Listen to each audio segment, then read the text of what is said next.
pregunta que más me hacéis en redes y con diferencia es ¿me puedes recomendar un profesional para el diagnóstico de neurodivergencia? Y siento que no puedo hacerlo porque los profesionales con los que yo tengo experiencia no los recomendaría y también es algo bastante personal. Quizá la persona adecuada para evaluarme a mí no lo es para ti, pero sí quería hacer este vídeo para cubrir qué hacer antes de buscar un profesional, cómo seleccionar el profesional adecuado para ti y cuáles son las vías de evaluación, tanto la pública como la privada. Si has llegado a la edad adulta sin diagnóstico, te recomiendo que antes de elegir profesional hagas dos pasos previos. El primero es hacer una investigación por tu cuenta, ir leyendo de neurodivergencia, ir leyendo de aquellas en las que te sientas más identificado, ir apuntando en una lista, en un papel, en un documento, en una nota del móvil, donde quieras, todas las señales que veas en tu infancia, todas las características con las que te sientas identificada, todas las experiencias de otras personas en las que te reflejes, todas las características que veas en ti, los retos a los que te estás enfrentando, cosas en tu historia a la que no le hayas dado sentido y sientas que la neurodivergencia podría darle sentido. Como todas esas cosas que te hagan sospechar de neurodivergencia en ti, apúntalas. Yo, por ejemplo, antes de mi diagnóstico de autismo había hecho una investigación con un montón de características en mi infancia y ahora en las que me sentía reflejadas, tanto de autismo como de altas capacidades, como algunas de TDAH, que yo al final creo que no soy TDAH, pero yo tenía ahí apuntadas algunas cosas en las que me sentía identificada y que ahora siento que se explican ya por mi diagnóstico de altas capacidades de autismo. Es importante que tengas una sospecha principal para que sepas a qué profesional acudir. Muchas personas me preguntan, pero es que si investigo demasiado no voy a ir condicionado al proceso diagnóstico. En mi experiencia, el resultado del diagnóstico no depende de que tú creas que lo seas o no. Yo, por ejemplo, en el diagnóstico de autismo, es que no sabía qué respuestas se correspondían con ser autista y cuáles no. Y hay pruebas que ni siquiera son de que tú marques, sino que te observan o contestan tus familiares. Entonces, realmente creo que no condiciona el proceso y que es muy importante para que tú puedas abogar por ti en el proceso diagnóstico y no te invaliden porque seas, por ejemplo, un perfil de alto enmascaramiento. El segundo paso es que hagas una reflexión sobre qué es lo que tú quieres del proceso diagnóstico.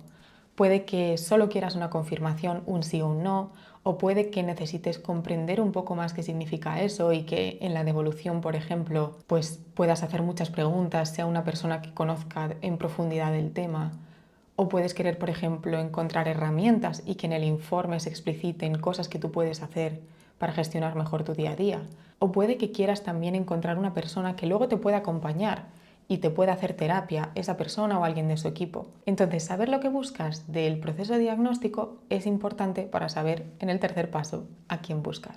Y ahora sí puedes empezar a hacer una búsqueda de profesionales y te voy a decir qué cosas yo tendría en cuenta para seleccionar un profesional. Lo primero es que no todos los profesionales de la salud mental, es decir, no todos los psicólogos o psiquiatras o pedagogos pueden diagnosticar una neurodivergencia. Es decir, tienen que estar especializados en el diagnóstico de neurodivergencia.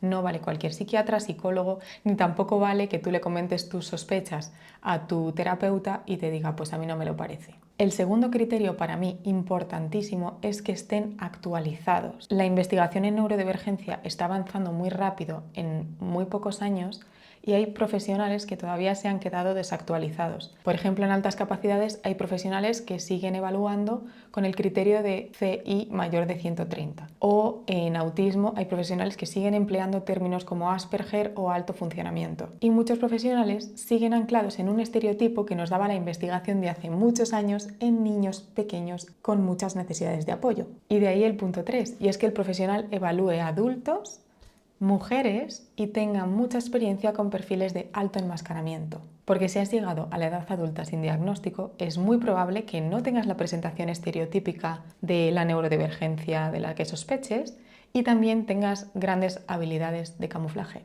El cuarto, y para mí imprescindible, es que no sea capacitista, es decir, que trabaje desde el paradigma de la neurodiversidad, en el que cada neurotipo es único y diferente, no mejor ni peor. No eres mejor por tener un CI mayor, ni eres peor por ser autista o TDAH. El quinto punto es que te sientas cómoda o cómodo con esa persona, porque vas a tener que abrirte, intentar desenmascarar y contar cosas muy personales en el proceso. Entonces, cuanto más a gusto te encuentres o cuanto más conectes con esa persona, pues mejor. Mi consejo sería que no tengas prisa, y te lo digo desde la experiencia porque a mí la impaciencia me jugó una mala pasada 2 veces, y puede que tengas mucha prisa por saberlo y sientas como que necesitas esa respuesta, pero lo cierto es que el proceso diagnóstico no es solo cuando estás con el profesional, sino en ese momento en el que estás investigando, estás digiriendo, estás dando sentido a cosas, ya se está produciendo ese proceso diagnóstico. Entonces dale tiempo a ese proceso y no te precipites a la hora de escoger un profesional. Y también muchos profesionales tienen una larga lista de espera, pero igualmente te recomiendo escoger un profesional porque conectes con él o con ella más que porque no tenga lista de espera. Otro criterio bastante deseable es que el profesional haga diagnóstico diferencial, es decir, que no evalúe solo autismo o solo altas capacidades o solo TDAH, sino que evalúe todas y veas si las características con las que te identificas, por ejemplo de TDAH, realmente son de TDAH o son de altas capacidades o son de una desregulación del autismo. Si no tienes clarísimo que solo te identificas con algo de altas capacidades o de autismo o de TDAH, te recomendaría hacer un diagnóstico diferencial. Otra cosa a buscar es que la evaluación se realice en varias sesiones. Incluso algunos test o algunas pruebas las vas a poder hacer en casa o en diferido, pero es importante que tengan un proceso diagnóstico y luego una sesión específica de devolución. No como mi proceso de altas capacidades que se evaluó todo en una mañana y al final acabas con la cabeza que te explota y realmente no estás rindiendo en las pruebas. Al final del proceso que tenga una sesión de devolución en la que puedas preguntarle todo lo que no te queda claro y que realmente la persona tenga este conocimiento para resolverte tus dudas. Otros criterios que otras personas suelen tener bastante en cuenta es que viva cerca de donde vives para hacerte una evaluación presencial. Y este me parece importante, por supuesto, pero no tanto como los otros que te he dicho. Por desgracia, no hay tantos profesionales especializados y es posible que cerca de donde tú vives no haya un profesional bueno, no capacitista, actualizado, que tenga experiencia con adultos. Y yo priorizaría eso con respecto a poder hacer las pruebas en presencial. Es verdad que en un diagnóstico de neurodivergencia la observación es importante, pero es cierto que una persona que tenga todas esas características va a tener muchísimo más conocimiento para afinar más en tu diagnóstico y en esa observación que una persona que viva cerca de ti y tenga una visión estereotípica de cada una de las neurodivergencias en la que tú no encajas. Otra cosa que muchas personas tienen en cuenta es que sea neurodivergente también. Y este criterio me parece muy válido, pero lo mismo, tampoco me parece imprescindible. Que el profesional sea neurodivergente no te garantiza que no sea capacitista o que no tenga unos estereotipos muy fuertes de cómo es cada neurodivergencia que estén desactualizados. Aunque sí que es cierto que es probable que tenga más acercamiento y más comprensión sobre tus características. Entonces, si vas a buscar un diagnóstico de neurodivergencia, al menos como funciona en España, hay 2 vías. Puedes ir por lo público o puedes ir por lo privado. Al menos en TDAH y en autismo. En altas capacidades, si eres adulto, solo te queda lo privado.